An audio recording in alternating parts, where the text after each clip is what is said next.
problema bastante común en nuestras clínicas, ¿no? Que es enfermedades del tracto urinario bajo. Estos gatos eventualmente se pueden obstruir si no son atendidos de la forma adecuada, y el manejo de la obstrucción es como una plática de otra hora, pero me interesa más que en este momento hablemos de los casos no obstructivos, porque lo que buscamos es evitar que se obstruyan, ¿no? Y la gran mayoría de los gatos que tienen enfermedad del tracto urinario bajo son de los casos no obstructivos, ¿no? A lo mejor sentimos que nos llegan muchos gatos a la clínica obstruidos, pero hay muchos que no nos llegan porque no están obstruidos. Entonces, la finalidad es prevenir que nos lleguen ya con un problema de obstrucción. En algún momento hablaremos de qué hacer en un gato que está obstruido, porque es un manejo pues bastante amplio, ¿no? Entonces, la enfermedad del tracto urinario bajo, ¿qué quiere decir? ¿Qué implica esto del ETUB? Bueno, tengamos muy claro, es simplemente como un término que es una especie de paraguas que abarca la cistitis idiopática, que es la enfermedad del tracto urinario bajo número 1 en el gato, la más común, urolitiasis, defectos anatómicos, traumatismos, infecciones y neoplasias. De este lado están las cosas menos comunes y de este lado las cosas más comunes. Hay veces que pensamos y lo primero que hacemos es dar antibiótico porque quizás este gato tiene una infección del tracto urinario, pero sepamos, la prevalencia de las infecciones es muy baja. También puede haber tapones uretrales que causen enfermedad del tracto urinario bajo, pero los tapones uretrales pueden estar originados en cistitis idiopática o en urolitiasis. También un problema de obstrucción uretral es una enfermedad del tracto urinario bajo, pero es una obstrucción. Tendríamos que buscar a fin de cuentas si es por un tapón, por cistitis, por urolitiasis, defecto anatómico, todas estas. Potencialmente, pues todas las enfermedades del tracto urinario bajo pueden llevar a una obstrucción. Los tapones uretrales son un tema, porque los vemos de forma frecuente en la uretra de los machos. Se ha determinado que pueden ser de 10 al 20% de las causas de enfermedad del tracto urinario bajo y están formados por células inflamatorias, eritrocitos y una matriz de proteínas y cristales. ¿Qué cristales? Estrubita en la gran mayoría de los casos, fíjense, casi 90% de los casos. Pero ojo, los gatos pueden tener estrubita de forma normal en la orina. Y esto no quiere decir que tengan urolitiasis por estrubita. O sea, hay gatos sanos que no tienen ningún problema para orinar, que tienen estrubita en la orina y no es patológico. Entonces, si hay de forma normal en la orina estrubita y hay una matriz, es fácil que esos cristales lleguen, se unan y entonces tengamos el tapón uretral. Pero no quiere decir que nuestra enfermedad es por estrubita, ¿no? Simplemente pues estaba ahí y ahora forma parte del tapón uretral. Pero muchos gatos con cistitis idiopática también desarrollarán los tapones uretrales, porque la matriz incluye células inflamatorias y las proteínas que normalmente encontramos en gatos con cistitis idiopática. Hay muchos estudios que nos dicen cuáles son las principales causas de enfermedades del tracto urinario bajo. Si juntamos 3 de los más importantes, 3 de los que más me gustaron, definitivamente la más común es cistitis idiopática o cistitis intersticial felina. Ahora se sabe que el término más adecuado es la cistitis idiopática. Y la otra que nos puede llamar la atención es la urolitiasis. Podríamos considerar, bueno, que la obstrucción es algo que a veces es muy frecuente, pero hay autores que dividen sus estudios en si fueron procesos obstructivos los que tomaron para analizar o no obstructivos. Pero bueno, nada más tengamos claro, todas las enfermedades del tracto urinario bajo pueden causar obstrucción. Hice un recuento de los gatitos que llegaron al Hospital de Pequeñas Especies en el 2016 y todos los que llegaron en el año. El 11.7%, casi el 12% de los gatos tuvieron enfermedad del tracto urinario bajo. ¿Y qué fue lo que encontramos? Que la gran mayoría de ellos tenían cistitis idiopática. Obstrucción uretral tuvimos muy pocos, pero los gatos que yo tomé son gatos que llegan al área de medicina de gatos, no al área de urgencias. Entonces, tal vez juntando esos del área de urgencias tengamos un poco más. Y urolitiasis fue un 15%. ¿En qué gatos encontramos cristaluria? En el 46%. Lo puse aquí, aunque no es una enfermedad del tracto urinario bajo. Es algo que podemos encontrar de forma frecuente en gatos que no tengan ningún problema. Y la cistitis bacteriana, fíjense que encontramos una prevalencia un poquito alta, un poquito más alta de lo normal.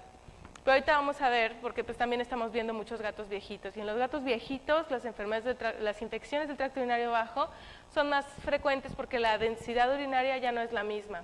Y esa densidad que normalmente está súper concentrada es un mecanismo de defensa. Si ven, a lo mejor casi 12% no les dice nada, pero si vemos en general qué es lo que nos reportan de la incidencia de las enfermedades del tracto urinario bajo, pues puede ir desde el 0.5, pero hace muchos años, a 4.6, a lo mejor en el 2001, todavía siguen siendo muchos años, pero bueno, ya es más cercano que el 1976. Y esta del 7 al 8% es más alta, pero porque este estudio se hizo en un hospital de enseñanza, que es el caso de lo que yo les estoy reportando. ¿Cuál es la característica de los hospitales de enseñanza generalmente, no de todos? Que no se hace medicina preventiva, ¿no? Sino que solamente son casos de especialidad. Entonces, en un hospital donde se hace medicina preventiva, tienes una gran población de pacientes sanos, ¿no? Entonces, por lo tanto, si divides la cantidad de gatos que te llegan con enfermedad del tracto urinario bajo con tus gatos enfermos que te llegan y la población de gatos sanos que llega a medicina preventiva, pues te sale una prevalencia muchísimo más baja, ¿no? ¿Cuáles son los signos de estos gatos con enfermedades del tracto urinario bajo? Orinan poquito en muchos lados, muchas veces. Tienen dificultad para orinar, pueden tardar mucho tiempo en orinar. Hay veces que tienen mucho dolor, hasta pueden maullar horrible cuando están orinando. Puede haber sangre en la orina, a veces los propietarios la notan, a veces no, dependiendo del tipo de sustrato que se utilice. Y hay gatos que empiezan a orinar, y esto es muy común, fuera del arenero, a eso se le conoce como periuria. Entonces, tal vez tengamos clara la idea de que los gatos pueden orinar fuera del arenero por diferentes causas. Una de ellas, por ejemplo, si no están esterilizados, ¿no? Pero es una periuria diferente. Esa es una periuria asociada al comportamiento. También, si el arenero está hecho un asco y el gato, como nosotros lo haríamos, decide orinar en otro lado, también es algo asociado al comportamiento. Puede haber incontinencias, periuria por incontinencia, si el gato tiene algún problema neurológico, pero también puede ser ocasionada por cualquiera de las enfermedades del tracto urinario bajo, que es el caso de la periuria por incontinencia con impulso. Si nosotros tenemos una duda de qué tipo de periuria está presentando nuestro paciente, podemos consultar estas guías maravillosas. Yo estoy impresionada de que cada vez tenemos más recursos gracias a estas asociaciones, y los recursos son gratuitos, entonces hay que acudir a ellos, y la verdad es que traen muchas herramientas, están diseñados para nosotros los clínicos y que nos ayuden a resolver nuestros problemas en el consultorio. Entonces vienen hasta unos cuestionarios que uno puede imprimir, lo pueden traducir y lo pueden adecuar a su práctica, y entonces de acuerdo a estas preguntas y lo que el propietario vaya respondiendo, podemos aproximarnos a si el gato está orinando fuera del arenero, pues porque está molesto por una situación, porque hay conflictos en casa, o porque tiene un problema neurológico, o simplemente porque está entero.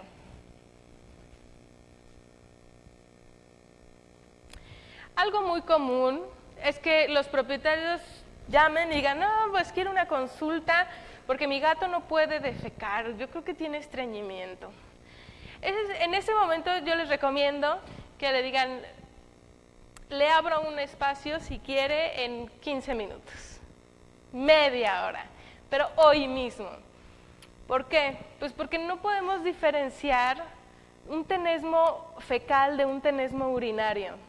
O sea, los propietarios lo único que hacen es ver al gato así en el arenero horas, o que sale y entra, sale y entra. Y lo más común, tal vez, si tenga estreñimiento, ¿no? Pero lo más común es que estén obstruidos. Entonces, esas no son citas que se pueden esperar una semana o varios días, se tienen que atender ese mismo día. Y su recepcionista lo debe de saber, ¿no? Entonces, ¿cuáles son los factores de riesgo para presentar estas enfermedades del tracto urinario bajo? La edad es bien sabido. En los gatitos jóvenes es más común que tengamos cistitis idiopática o urolitiasis. Dependiendo del sexo, si son machos, pues es más común que se obstruyan cuando son jóvenes, y ya que son estos gatos adultos mayores, gerontes, es muchísimo más común que tengan infecciones del tracto urinario bajo o neoplasias a que tengan cualquiera de estos. Hay factores de riesgo que se conocen que son medioambientales. Uno es que los gatos vivan en casas donde hay muchos gatos, ya sea albergues, o hay casas que no son albergues pero que tienen muchos gatos, criaderos, etcétera. Obesidad, y aquí la obesidad predispone a problemas de vías urinarias porque los gatos se vuelven mucho más perezosos. Entonces, prefieren aguantarse que cruzar toda la casa para ir a su arenero. Y eso va a llevar a que pueda haber infecciones o precipitación de cristales, etcétera. Vida en interiores, ¿por qué? Porque esto puede generar estrés. Si bien la idea es promover gatos de interiores para que no les pase todas las desgracias que les pasan en la calle, lo que necesitamos es que dentro de casa tengan todos los recursos que ellos necesiten para poder manifestar sus características de felinos. Entonces, cada vez estamos viendo más hacia la parte de promover gatos de interiores. Todavía nos falta hacer mucho énfasis en que se necesita mucho enriquecimiento ambiental. De hecho, ya ahora lo que se maneja es que no buscamos hacer enriquecimiento ambiental. Lo que se busca hacer es proveerle de las necesidades básicas. O sea, lo que antes pensábamos que era enriquecimiento, ahora ya lo bajamos al nivel de esto es lo mínimo indispensable para el gato. El resto que hagas ya es enriquecimiento. Entonces, esto nos hace, la verdad, que ir avanzando, y es maravilloso. Y bueno, el sedentarismo, asociado a la vida de interiores y también asociado a la obesidad, entonces hay que activar a estos gatos. Otros factores de riesgos que se han asociado a cistitis idiopática felina, no a todas las enfermedades del tracto urinario bajo, sino nada más a cistitis idiopática, son situaciones de estrés identificadas. Por ejemplo, las mudanzas, que llegue otro gato a casa, que llegue un bebé a la casa, que el gato esté en pensión, o que el gato esté hospitalizado. Por eso los gatos que llegan a consulta, idealmente los manejamos de forma ambulatoria. O sea, lo último que queremos es hospitalizarlos. Si los hospitalizamos es porque de verdad lo necesitan. Porque sabemos que muchas veces por estar ahí, no estar en casa, van a dejar de comer, pero a veces también dejan de orinar. Tenían vómito y ahora tenemos un gato que no puede orinar. Entonces, hay que pensarlo bien, poner las cosas en una balanza y saber que hospitalizar al paciente es lo suficientemente importante como para asumir el riesgo de que pueda tener una crisis de cistitis idiopática y tengamos que atenderla también. Y bueno, por eso en los gatos que están en pensión, las pensiones cada vez son más comunes.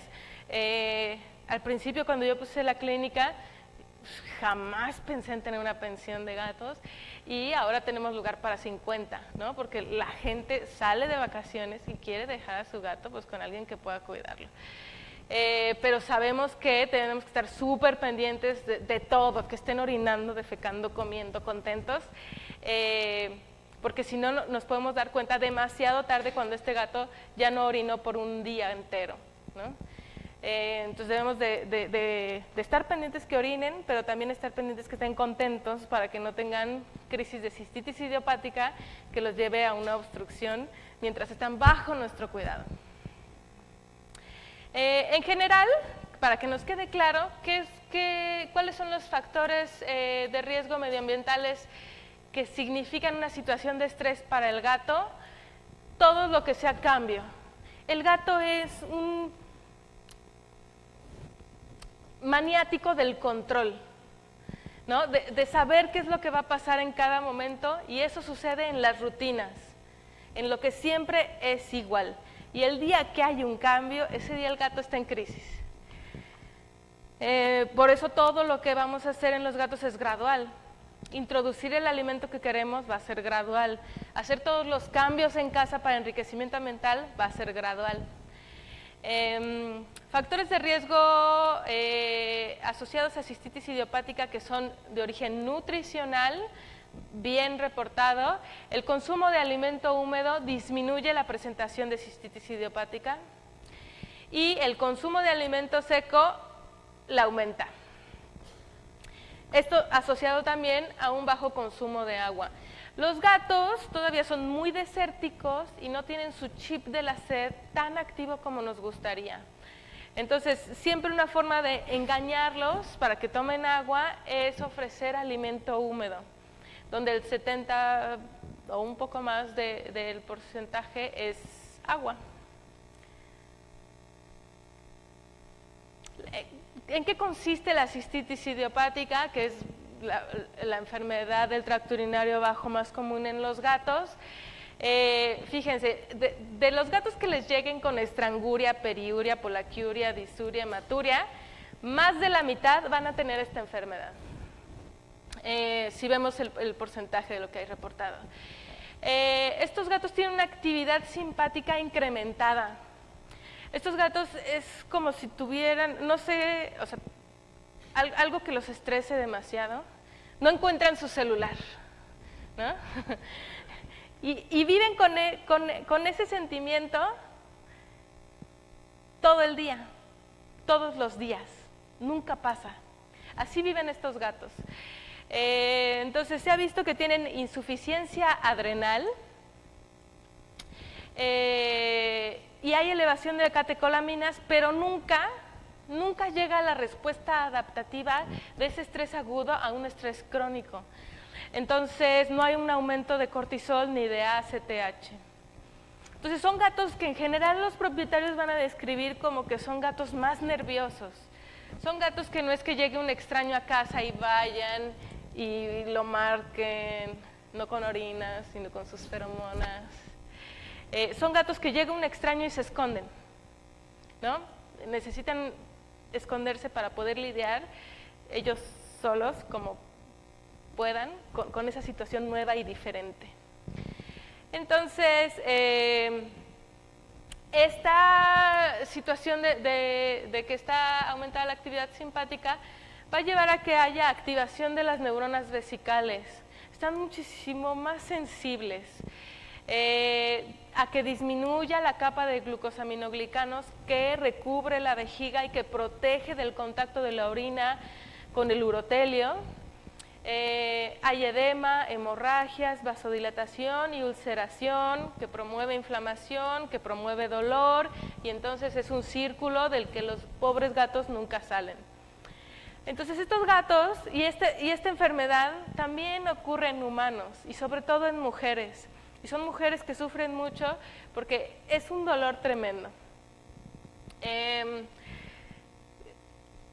a fin de cuentas, lo que vamos a buscar con la terapia es, no vamos a cambiar al gato. O sea, esta condición que no sabemos exactamente qué la produce, o sea, se ha estudiado muchísimo la cistitis idiopática y se sigue llamando idiopática porque no se ha encontrado exactamente qué es lo que está pasando, pero se está estudiando bastante.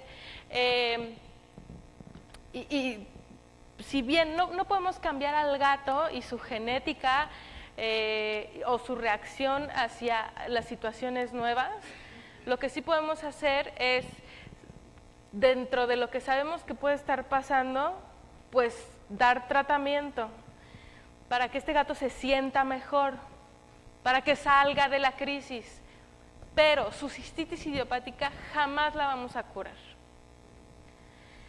Entonces, esto ya lo tenemos claro, son alteraciones del sistema nervioso y endocrino que repercuten en la salud de la vejiga y de la uretra. Es como algo muy complejo.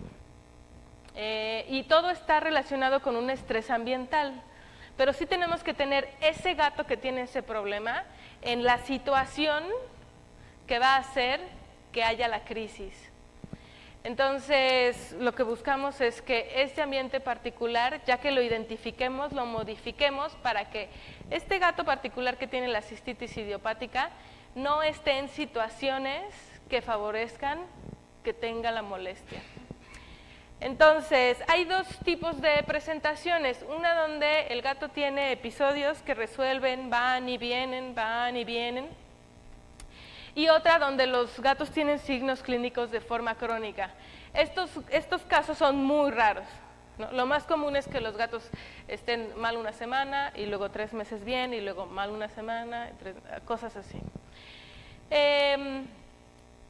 Algunos casos, y nosotros tenemos que ser muy cuidadosos con la historia que retomemos de estos clientes, algunos casos tienen una asociación clara con un factor de estrés.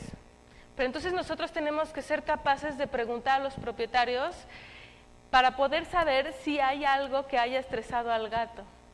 Y entonces tenemos que hacer las preguntas adecuadas. Si nosotros preguntamos, ¿ha habido algo que estrese al gato? Pocos propietarios te pueden decir, sí, llegó mi hermana a la casa. Y ella no vive ahí, pero lleva ahí una semana, ¿no? Porque rara vez los propietarios asocian esas cosas que son simples, comunes, con que el gato esté re mal, ¿no? Entonces tenemos que preguntar si hay algo nuevo en la casa. Y entonces es ahí cuando ya sale, no, pues llegó un bebé. Mi hermana trajo un perrito una semana a la casa. Un perro. Para un gato, inmediatamente sabes que eso es un factor de estrés súper importante. El diagnóstico de esta enfermedad idiopática es por exclusión de otras patologías que causan los mismos signos clínicos. Entonces, por eso es importante que sepamos, bueno, pues cuáles son las principales enfermedades del tracto urinario bajo, porque lo que vamos a hacer es que, aunque sospechemos fuertemente de cistitis idiopática y aunque sea la enfermedad más común, para poder llegar a la conclusión de que se trata de esto, tenemos que descartar las otras enfermedades. Entonces, miren este caso, se llama Parker, es un europeo doméstico, macho castrado de 3 años. Este gato ya ha tenido episodios previos donde tiene problemas para orinar, hematuria, etcétera. Le hacemos un ureanálisis y no hay ninguna alteración, hacemos un urocultivo, sale negativo, entonces no tenemos infección de vías urinarias, tomamos una radiografía, no está su radiografía, pero tiene unos urolitos. Retiramos los urolitos, este gato estaba obstruido, aunque no vamos a hablar hoy de obstrucción, retiramos los urolitos para que pudiera orinar. Los mandamos a analizar y nos dicen que estos urolitos están compuestos de un material que sugiere que la matriz, el origen, fue un coágulo. Entonces tenemos que ponernos a pensar, bueno, este gato, ¿por qué puede tener un coágulo que lo haya llevado a que tenga urolitos? Pues una cistitis idiopática, y ya había tenido antecedentes de que tenía crisis. Muchos gatos salen solitos de las crisis, no quiere decir que si nosotros identificamos un gato en una crisis no vamos a hacer nada, ¿no? Pero para que sepan que en la historia puede haber esos detalles. Y lo que pasó después de retirar estos urolitos es que se siguió con los signos de enfermedad del tracto urinario bajo y ya no había urolitos. Entonces también eso nos hace pensar que hay una cistitis idiopática. Obviamente también es un gato que tiene la característica de que se estresa demasiado, que se esconde cuando llega gente a la casa, etcétera. ¿Qué hacemos por estos gatos si no vamos a quitarles su cistitis idiopática? Manejar el dolor. Esa es como la principal molestia y afortunadamente hay una enfermedad en humanos muy parecida y entonces los humanos sí nos pueden decir, a ver, a mí lo que más me molesta de esto es el dolor. Los gatos no podrían hacerlo, pero los humanos sí. Sabemos que causa dolor, vamos a dar analgesia. Buprenorfina es común, meloxicam también, siempre en pacientes bien hidratados y no obstruidos. Y citrato de maropitán. Este citrato de maropitán también tiene efectos antiinflamatorios que son muy buenos en la vejiga. Hay otros analgésicos indicados como el butorfanol, pero lo puse en letritas un poco más claritas porque no lo tenemos por lo menos disponible fácilmente. Y amitriptilina, pero hay que ser muy cuidadosos con la amitriptilina porque es así como muy tricky. Está perfectamente reportado que puede ayudar en casos que son graves o que son refractarios a las terapias anteriores, pero se debe de partir con cierta dosis y ya después irla reduciendo gradualmente. Tarda mucho tiempo, más de un mes en hacer efecto, o sea, para una crisis no nos sirve. Y se ha visto que el uso prolongado está asociado a mayores crisis de cistitis idiopática. Entonces, usarla me parece algo complejo. Sin embargo, bueno, si nuestro paciente no responde a nada de lo anterior, tal vez tengamos que intentar con amitriptilina. Glucocorticoides, aunque nosotros pensaríamos que nos ayudan muchísimo a desinflamar, en realidad están contraindicados, puesto que aumentan el riesgo de infecciones del tracto urinario bajo. O sea, si bien las condiciones en la vejiga en este proceso están como perfectas para que haya infecciones, si nosotros le damos glucocorticoides, ahora sí la va a haber, ¿no? Y no queremos algo que nos complique esta enfermedad que de por sí ya es bastante compleja. Estos gatos no están obstruidos, los de cistitis idiopática, mecánicamente no hay algo que esté obstruyendo que salga la orina, o sea, no hay un urolito ahí tapando.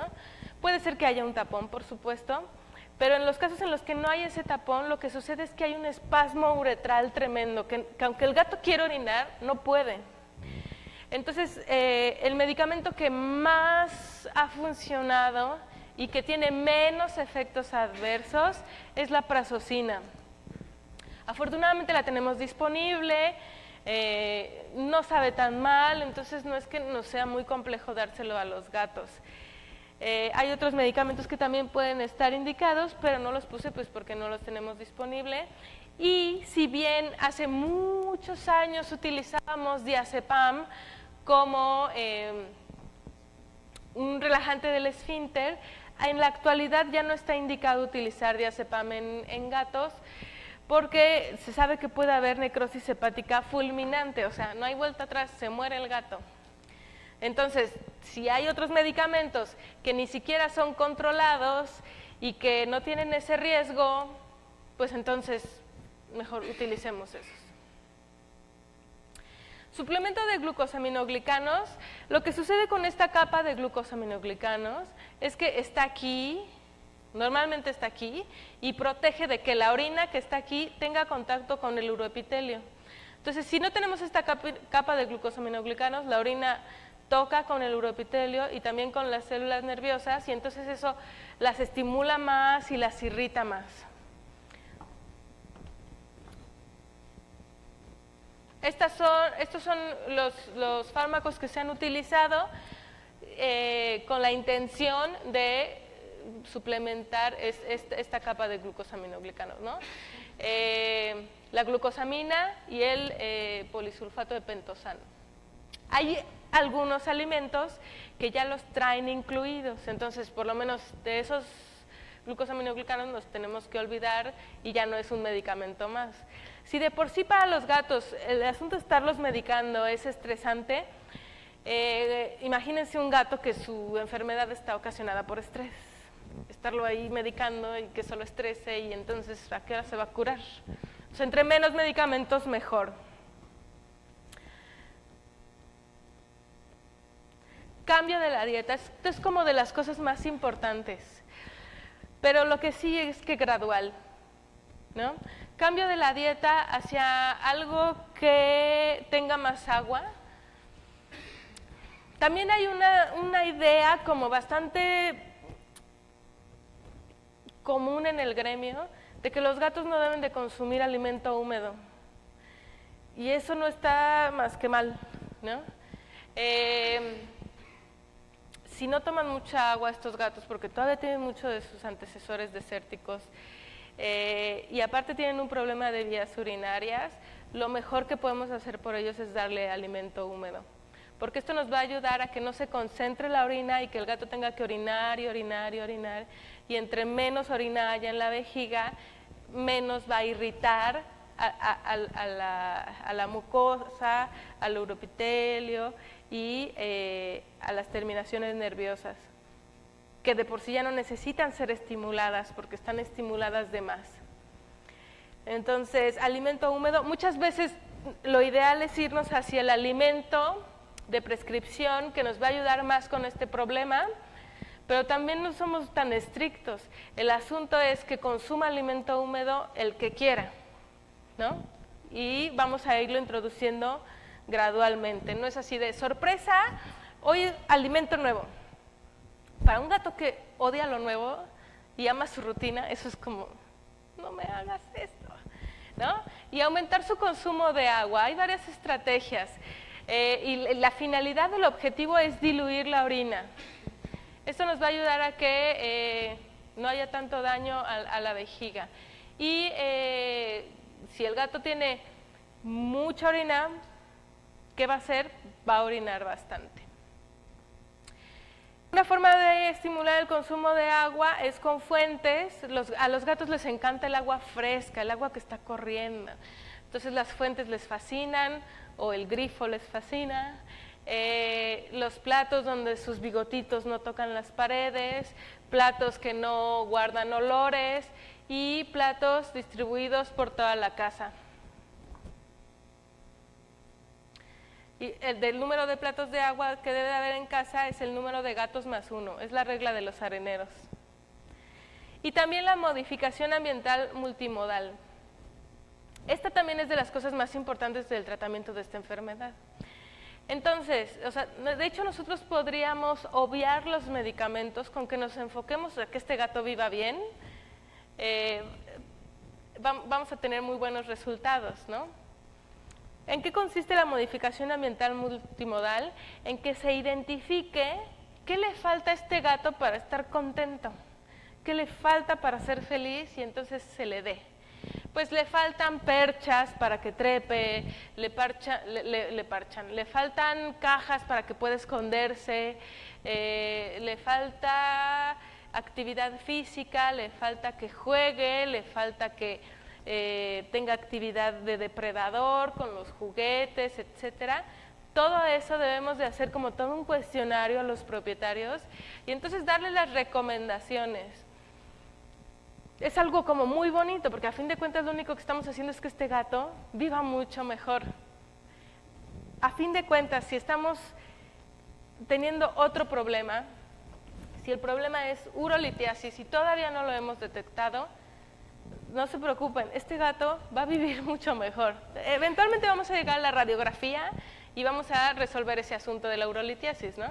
Pero lo que necesitamos es implementar estas medidas independientemente de la causa de la enfermedad del tracto urinario bajo. Si es un gato viejito y tiene enfermedad renal o tiene una neoplasia, también está bien que viva mejor, ¿no? Entonces, ya hay unas guías maravillosas que desarrollaron las dos asociaciones de medicina felina más importantes del mundo y que yo les invito a que las lean y que lo que ustedes puedan implementar en la vida de todos sus pacientes lo hagan. ¿no? Porque a lo mejor hoy te llega un gato por diabetes, mañana uno por cistitis idiopática, pasado otro por leucemia. En todos esos puedes hacer la diferencia, y los otros 10 que te llegan a vacunas, ¿no? Nosotros ya en las consultas de bienestar anuales estamos hablando mucho de esto, así de qué en la casa, qué en la vida de este gato podemos mejorar, y si necesitan sus vacunas, y si necesitan desparasitación.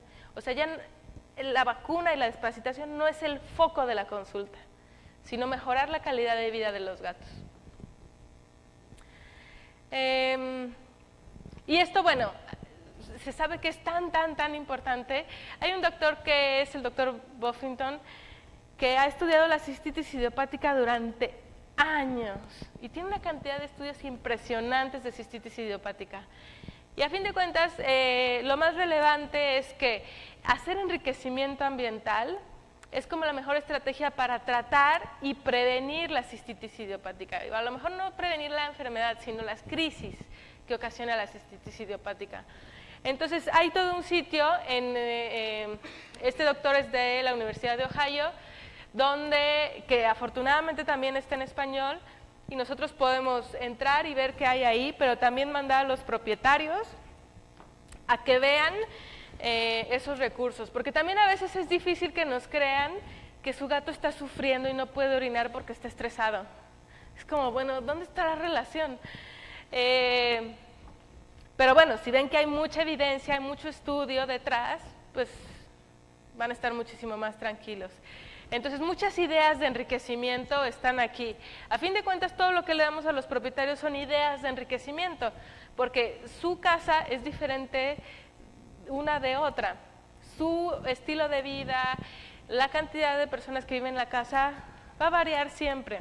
Entonces, el enriquecimiento pues dependerá también incluso de las posibilidades económicas, ¿no? No quiere decir que sea una limitante, pero a lo mejor va a variar los materiales, pero nosotros le vamos a dar las ideas.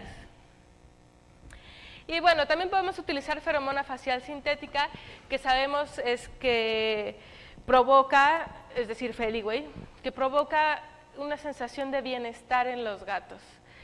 Entonces, podemos utilizarla para estos casos de cistitis idiopática.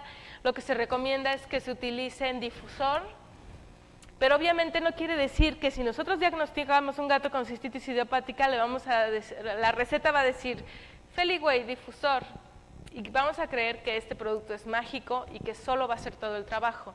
Necesitamos juntarlo con todas las medidas de enriquecimiento ambiental, analgesia, cambio de alimento, etc. Hay una doctora muy buena que tiene unos videos aquí en internet donde les puede explicar a ustedes y a sus clientes, o sea, muchos recursos que utilizamos para nosotros también son para los clientes, sobre la cistitis idiopática y el uso de Feliway en la cistitis idiopática. Entonces, hay un estudio que fue piloto donde no hubo cambios significativos, pero sí se vio que había menos episodios de cistitis idiopática y los episodios que había eran de menor duración en los gatos con los que se utilizaba Feliway. Por supuesto, evitar situaciones de estrés. ¿Cuáles son las situaciones de estrés? Todos los cambios, pero aquí hay unos muy claros, ¿no? La llegada de un perro a casa o un gato. A la gente le encanta, la gente que tiene un gato se enamora y quiere más y más y más. Entonces, de repente, para un humano es muy fácil decir, voy a traer un gato nuevo a casa, pero para el gato residente es mortal. Si no hacemos una introducción gradual, lo toman muy a mal. Entonces, siempre hay que hacer como las recomendaciones adecuadas para que la introducción del nuevo perro o del nuevo gato sea exitosa. Y eso es poco a poco. Que tengan, por ejemplo, un perro que les está ladrando. No, pues el perro del vecino todo el tiempo está ladrando. O sí tengo un perro en la casa, pero no está en contacto con el gato. Sí le ladra todo el día a través de un vidrio, pero no están en contacto, ¿no? Todas esas cosas hay que investigarlas. A lo mejor el perro se está robando la comida del gato, o a lo mejor el perro está acechando al gato porque le encantan comerse las heces de los gatos. Entonces el gato va al arenero y el perro está ahí molestándolo para ver a qué hora se puede ir a comer las heces, ¿no? Entonces todas esas cosas, detalles, es mucho de detalles. Y un buen manejo del arenero. Aquí aplica el asunto de que entre más grande mejor. O sea, lo ideal es que los gatos puedan entrar al arenero y dar la vuelta y rascar y moverse de un lado y moverse del otro y quepan, ¿no? Y no que estén así como todos apretujados. El número de areneros hay que considerarlo, es la regla 1+1, que es una regla rara, porque en realidad es el número de gatos que hay en casa es igual al número de areneros que debe de haber más 1. La localización, o sea, necesitamos que los areneros estén en lugares donde no haya mucho movimiento, donde no haya mucho ruido, donde el gato pueda tener privacidad, que no estén cerca de la comida ni cerca del área de descanso. Hay que limpiarlos diariamente, de preferencia pues cada que el gato va y orina o defeca, y cada semana hay que cambiar toda la arena y hay que lavar el arenero. La forma en realidad pues puede variar, lo importante es que sea amplio, y el sustrato pues también tiene que ser algo que le agrade al gato. Hay arenas que luego huelen delicioso para nosotros los humanos, pero para los gatos es como bastante irritante y no se quieren acercar y no quieren ir a ese arenero. Entonces hay que tener mucho cuidado con eso. El arenero es algo muy útil y muy conveniente para los propietarios, ¿no? Facilita el que una vez al día vayas y limpies el arenero a que, por ejemplo, con un perro lo tengas que sacar a pasear quién sabe cuánto tiempo. Pero sí, no nada más es tener una bandeja de plástico y echarle arena, es ponerla en el lugar adecuado, tenerla siempre limpia. El hecho de que si es cubierto o descubierto, pues dependerá de cada gato. La gran mayoría de los gatos prefieren descubierto, pero hay uno que otro que lo quiere cubierto. Yo siempre les recomiendo empezar con descubiertos porque eso también a nosotros nos hace ver, está sucio, lo tengo que limpiar. Y si está cubierto, pues corazón que no ve, ¿no? Corazón que no siente. Entonces, esto es algo que sirve mucho para los gatos con cistitis idiopática. O sea, no queremos que si tenía ganas de orinar se aguante, porque está sucio. Pero es algo que a todos los gatos les cae bien. Unas buenas recomendaciones de manejo del arenero. Y es algo que los propietarios hacen diario, ¿no? El gato va al arenero diario. Entonces tiene que tener las características pues adecuadas para que el gato esté feliz.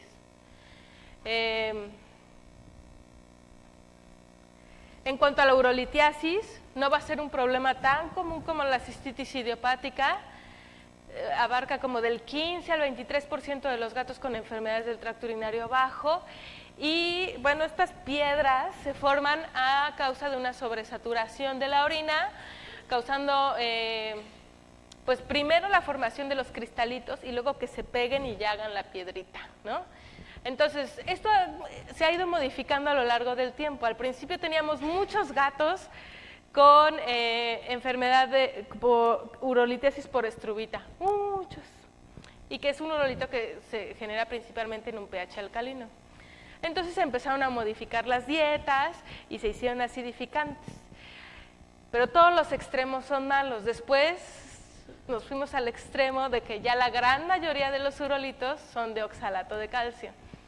Entonces, ¿qué es lo ideal? Que pues, por lo menos estuviéramos en medio. El asunto es que los urolitos ahorita lo vamos a ver acá.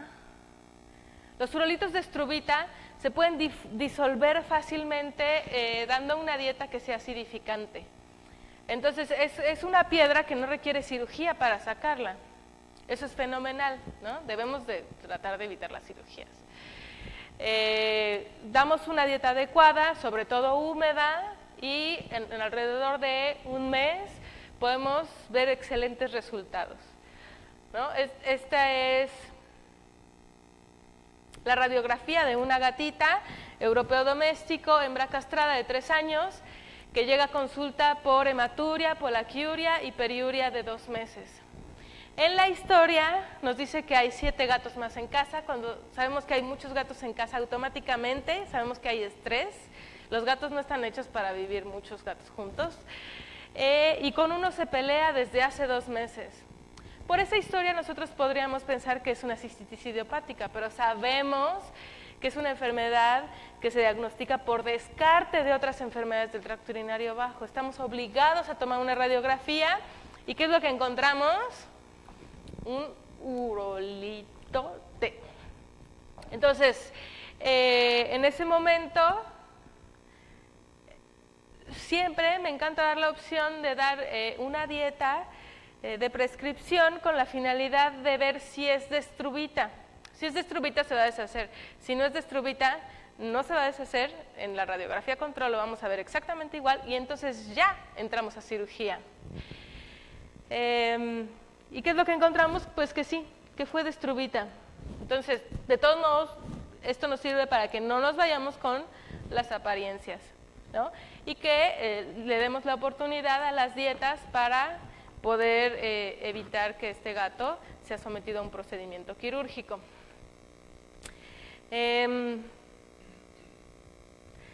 Este es una recopilación que hicimos de unos 14 gatos con urolitiasis en el Hospital de Pequeñas Especies. Fíjense, estamos en esto. El 80% de los gatos con urolitiasis tienen oxalato de calcio y el 20% de estrubita. En el 31% de los gatos hubo cristaluria, el 25% es de oxalato de calcio y el 75% es de estrubita. Pero acuérdense que puede haber estrubita sin que el gato tenga un problema por estrubita, ¿eh? O sea, puede estar ahí sin que sea la causa de sus males. Y la gran mayoría de los urolitos los encontramos en la vejiga. Pero, y por eso también tomamos radiografías, estos urolitos por supuesto que pueden estar en riñón y también en ureter.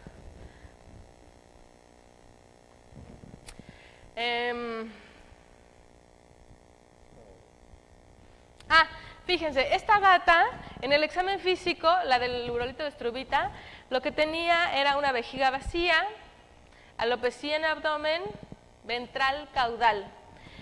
Son gatos que tienen dolor en la vejiga y que una forma de manifestarlo es acicalándose esa zona.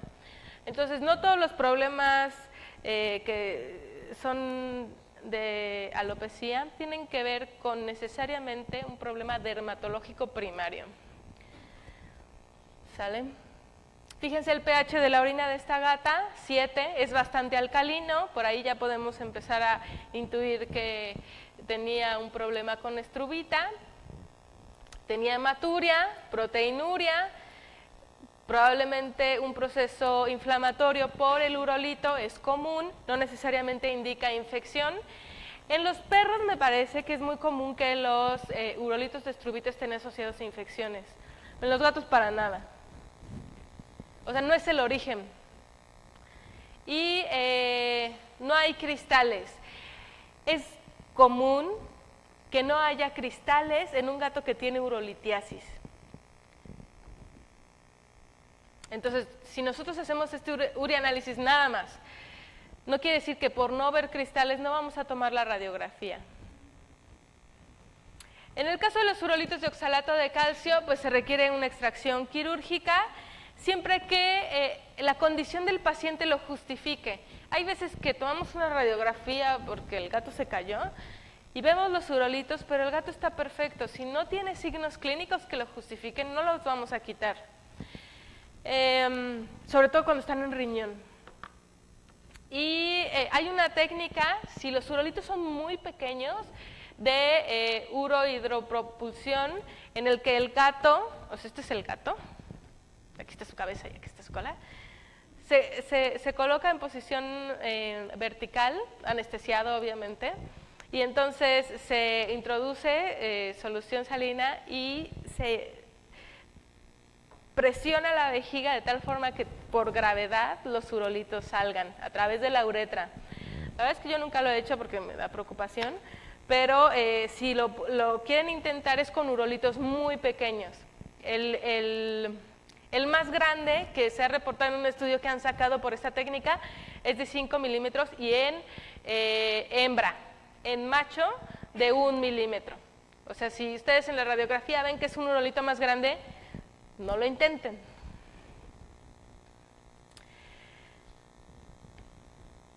Este es un caso de Nina, un europeo doméstico, macho castrado, se llama Nina, pero es macho castrado de 7 años, que llega a consulta por hematuria, disuria, estranguria. Es un gato caracterizado por ser nervioso y asustadizo. Y en la historia resulta que ha tenido varios cambios de casa y aparte llegó un gato que lo perseguía y lo cazaba cuando estaba en el arenero. Podríamos decir cistitis idiopática, pero tomen la radiografía, hagan el urianálisis, porque aquí están los urolitos, ¿no? Este gato tuvo urolitos de oxalato de calcio. En el urianálisis, en realidad no hay nada relevante, su pH ni siquiera es muy ácido como para que nos dé una pista de que puede haber urolitiasis por oxalato de calcio, pero tampoco el pH es como un muy buen indicador de si hay urolitos o no. Y el urocultivo es negativo. Entonces, estos 3 urolitos, aquí están, los mandamos a analizar, es oxalato de calcio, y a partir de eso, ¿qué es lo que sigue? Bueno, pues darle una dieta que no permita que se sature la orina y permita que se vuelvan a formar estos urolitos. Y ahorita lo vamos a ver, pero también hay que buscar si no hay factores que estén favoreciendo la urolitiasis por oxalato de calcio.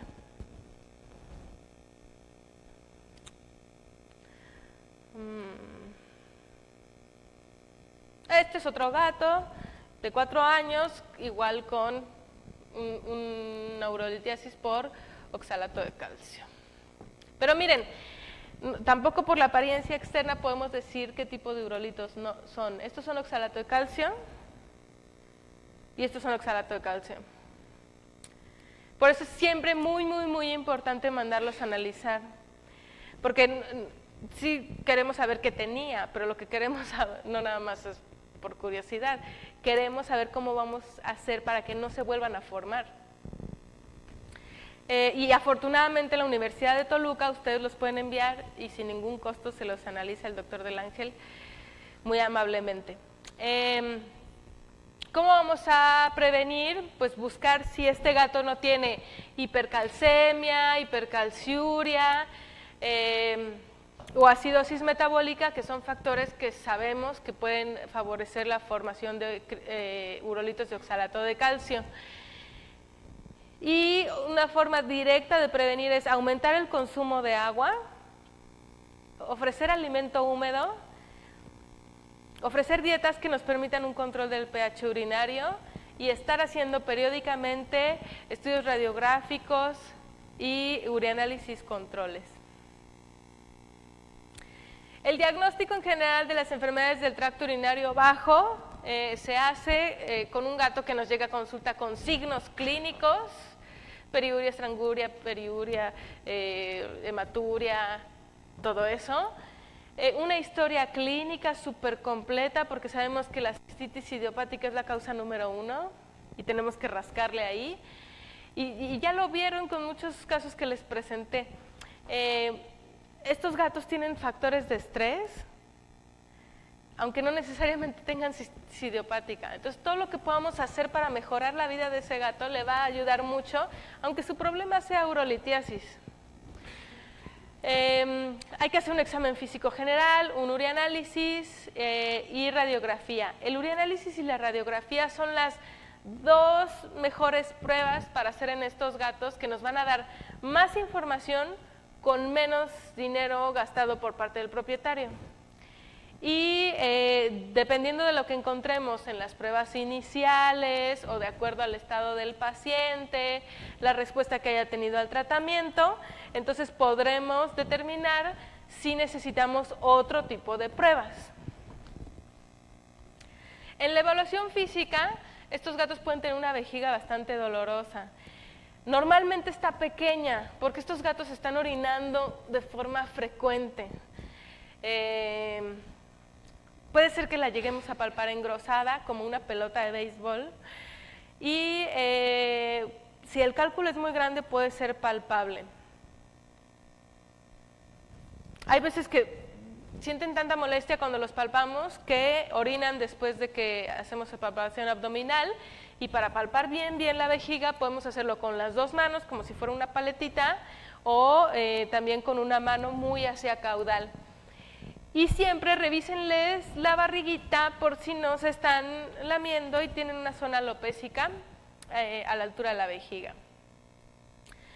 Hay que sacar orina y la forma indicada de hacerlo es por cistocentesis.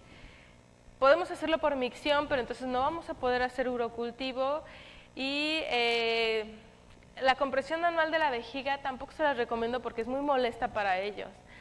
Podemos utilizar, si no podemos hacer cistocentesis en ese momento, porque tal vez cuando está en consulta el gato, y es común, la vejiga está vacía, mandar a casa al propietario con una arena que no es absorbente, que ponga en su arenero, el gato va a orinar y entonces ya el propietario puede recolectar su orina.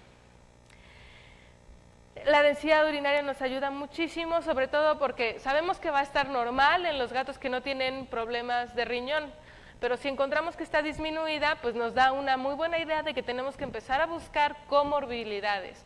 O sea, a lo mejor este gato, además de un problema de vías urinarias bajas, también tiene uno de vías urinarias altas, o también puede tener diabetes, hipertiroidismo, etcétera.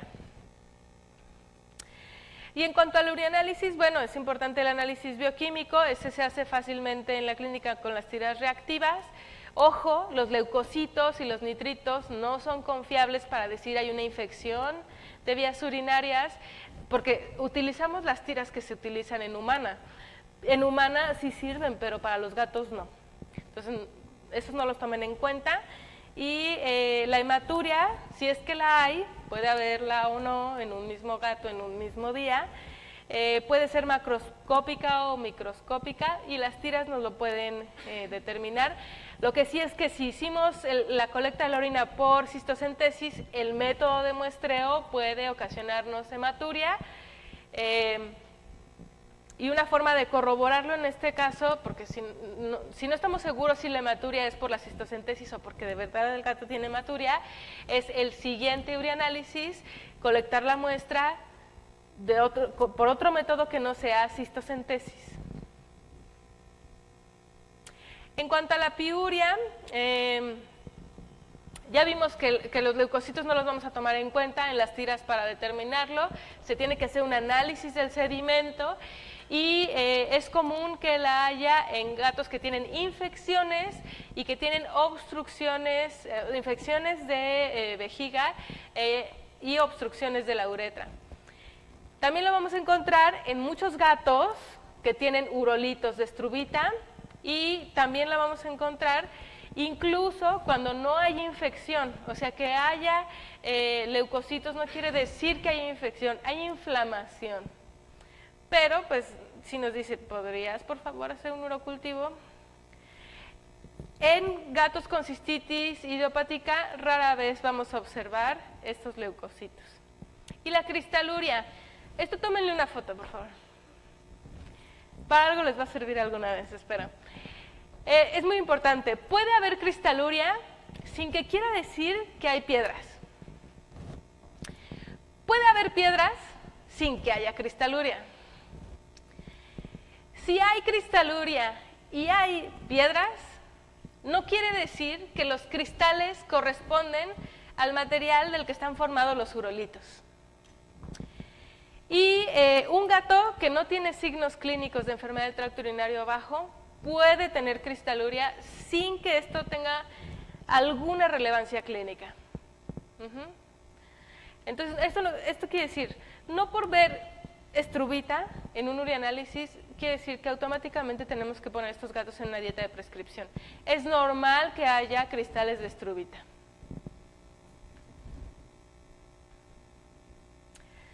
En cuanto a la bacteriuria, si ustedes en el análisis microscópico lo observan, puede haber muchas cosas que se parezcan a eso, entonces lo mejor y lo único que nos va a dar un diagnóstico definitivo es hacer un urocultivo. Y esto nos ayuda porque también sabemos cuál es la bacteria que hay, y entonces sabemos, porque con los urocultivos pues vienen los antibiogramas, sabemos qué antibiótico administrar. La bacteria que vamos a encontrar de forma más frecuente es E. coli, y estas infecciones generalmente son por migración de esta bacteria del área rectal o perineal o genital de forma ascendente. O también nosotros puede ser que introduzcamos esta bacteria a través de una sonda. Las infecciones de vías urinarias no son comunes, ¿no? Sobre todo en gatitos jóvenes, que la prevalencia de infecciones en estos gatitos es del 1%, es súper baja. Pero conforme la edad va pasando, en los gatos viejitos es muchísimo más común que veamos infecciones, pero por comorbilidades, diabetes, hipertiroidismo, enfermedad renal, que modifican la densidad urinaria y que favorecen la proliferación de bacterias. Entonces, estas infecciones pueden ser con signos clínicos, pero también sin signos clínicos. Lo importante es que si sabemos que hay una infección, pues la tratemos de acuerdo a lo que nos reporte el antibiograma. Y el tratamiento no es de una semana, es de por lo menos 15 días, suspendemos el antibiótico 7 días y después hacemos un urocultivo control.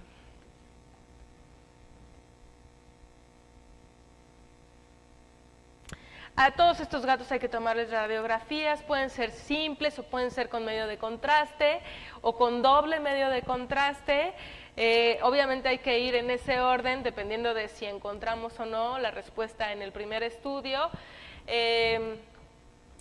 Y lo que buscamos es urolitos básicamente, aunque también de repente podemos encontrar otras alteraciones. Es importante que veamos la radiografía completa, ¿no? Sí nos interesa, por supuesto, la vejiga, pero también buscamos riñones y ureteres. Hay veces que en los ureteres está el urolito. Y que sus radiografías sean completas, o sea, queremos todo el abdomen y uretra peneana. ¿Sí ven aquí? Entonces, nunca dejen de lado esto.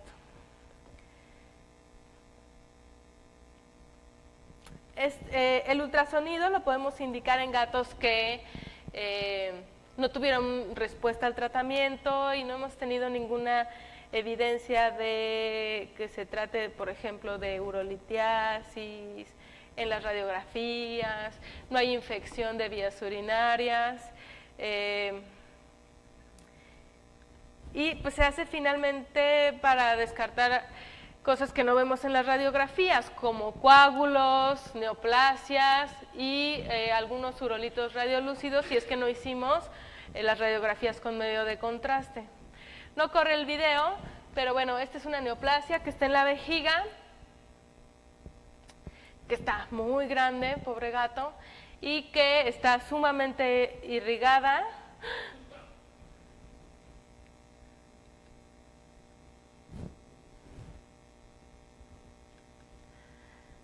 Decía que PowerPoint dejó de funcionar. Vamos a ver si lo vuelvo a abrir y podemos seguir.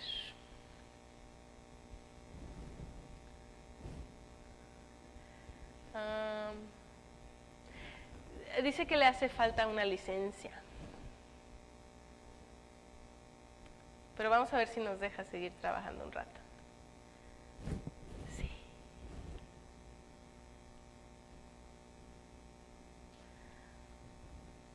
Bueno, este es un repaso antes de terminar.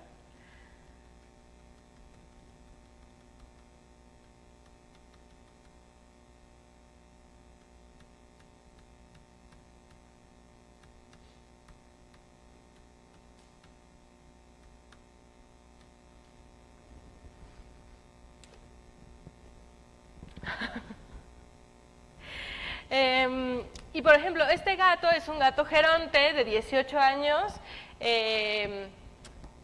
American Curly, de los pocos gatos que hemos visto así en la clínica, y pues falleció no de la neoplasia, sino de la anemia que produjo la hematuria que tenía por esta neoplasia. Nunca se obstruyó, por impresionante que parezca, con el tamaño de esta neoplasia, que aparte iba creciendo cada vez más.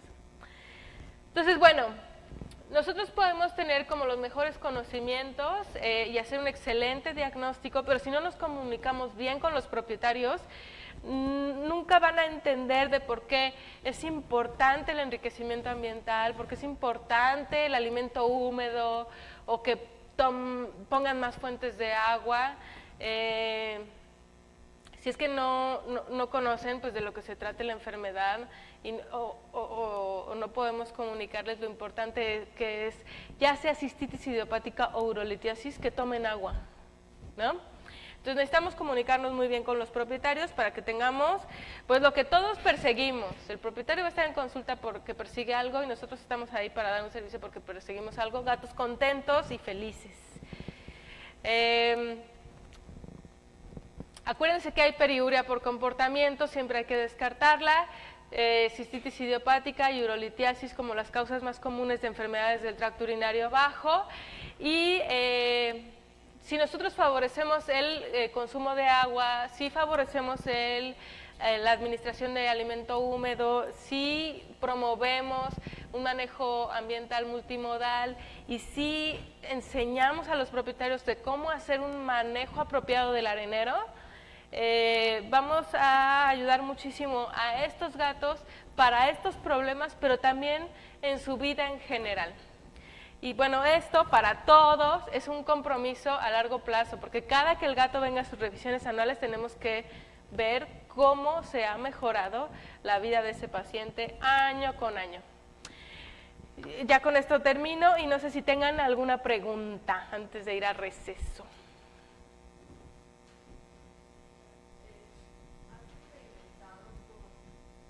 ¿Has experimentado con algún medicamento de herbolaria que los relaje o homeopático? Pues en realidad no. Hay algunas, por ejemplo la lavanda, les gusta mucho y los relaja, la lavanda, el olor a lavanda. Nuestros limpiadores en la clínica son con olor a lavanda. Pero tampoco es que se haya visto que funcionen bien como tratamiento para estas enfermedades. Sin embargo, todo lo que puedas hacer que al gato lo tenga más contento y feliz, pues sabes que va a ayudar, ¿no? Pero de homeopatía la verdad es que no he intentado, por supuesto que debe haber algo que funcione, pero no es mi área, ni tampoco he tenido algún caso que comparta con alopatía y homeopatía. Pero flores de Bach, eso sí les ayuda mucho. Y daño no les pueden hacer. Sin embargo, tienes que pues también tener una persona a donde puedas referir para que le preparen sus flores de Bach al gato, ¿no? Tampoco es hacer inventos ni menjurjes. Pero sí se ha visto que los gatos son muy sensibles a las flores de Bach, más que otras especies.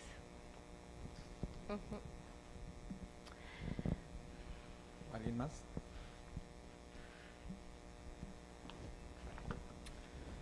Allá, al fondo. Okay.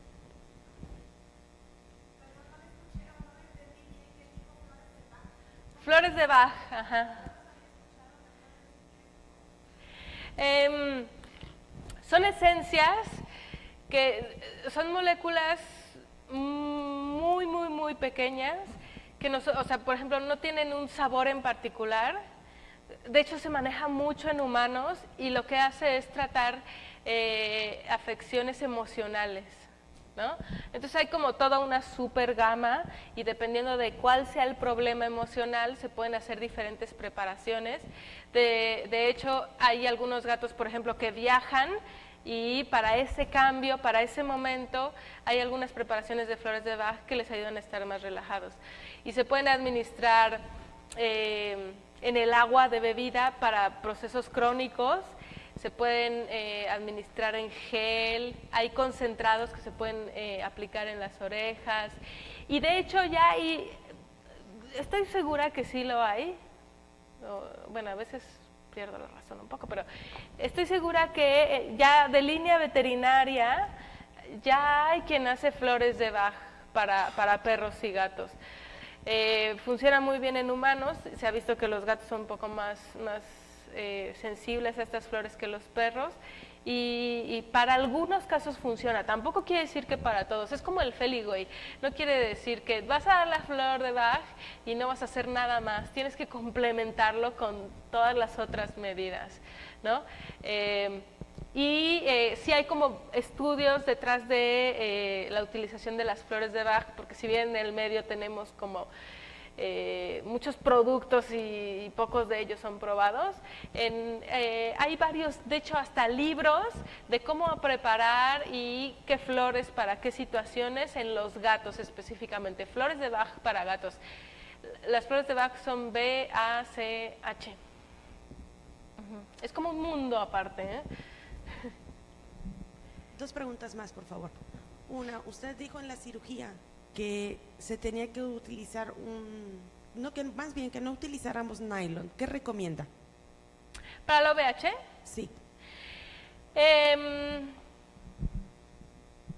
Lo que yo uso es ácido poliglicólico, o también puede ser monofilamento, o sea, no es necesario que sea monofilamento. Por ejemplo, si vas a hacer una cistotomía porque vas a sacar unos urolitos, sí utilizas monofilamento, pero para una OVH no es necesario, puede ser multifilamento, pero el chiste es que sea absorbible.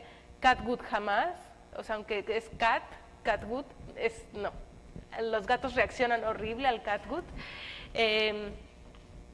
Y esa sutura del monofilamento o multifilamento, pero absorbible, la puedes utilizar. Yo no la utilizo en los vasos del ovario, porque ahí utilizo el mismo nudo que para la castración, ¿no? Porque entre menos material extraño mejor, y es un nudo súper seguro. Esa sutura la utilizo nada más para el útero y después para la pared y subcuticular. Entonces hago una sutura subcuticular de tal forma que no dejo nada de sutura fuera. Déjame ver si lo puedo poner. Ah, no, porque no es mi computadora. Pero bueno, si quieres ahorita te busco y te enseño el video. Para que al final del nudo haces una especie de trencita, un Aberdeen, y entonces lo entierras y no queda absolutamente nada en la sutura expuesto para que el gato se lo quite. Ajá. O sea, en piel como tal, por fuera, nada. Ok, gracias. Otra pregunta más. En el caso de cuando ya se va a hacerle la cirugía al gato, de la cirugía que sea, la forma de dieta para gato, ¿cómo debe de ser si el gato tiene que estar consumiendo mucha agua por humedad? ¿El ayuno? Sí. El ayuno lo indicamos solamente de sólidos. Nunca indicamos ayuno de líquidos. O sea, porque para cuando el propietario ya sacó al gato de la casa y el trayecto de la casa a la clínica y luego el tiempo que está en la clínica, en lo que lo recibimos, en lo que preparamos todo, ya pasó un rato, o sea, no es necesario que yo le indique al propietario que le quite los líquidos. Ya no quitamos líquidos, solamente sólidos, y en los bebés no más de 4 horas, y en los adultos entre 4 y 8 horas, dependiendo de la hora que ajuste mejor. Gracias. De nada.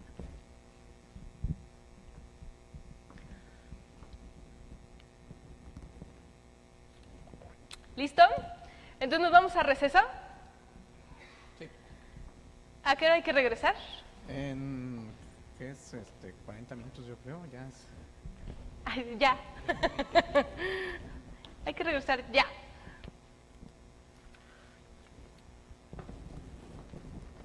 En 26 minutos. ¿Eso quiere decir que me robé 1 hora de receso? ¿Media hora? ¿A qué hora pasó? Buenos días. Nada más, mire, tengo esta.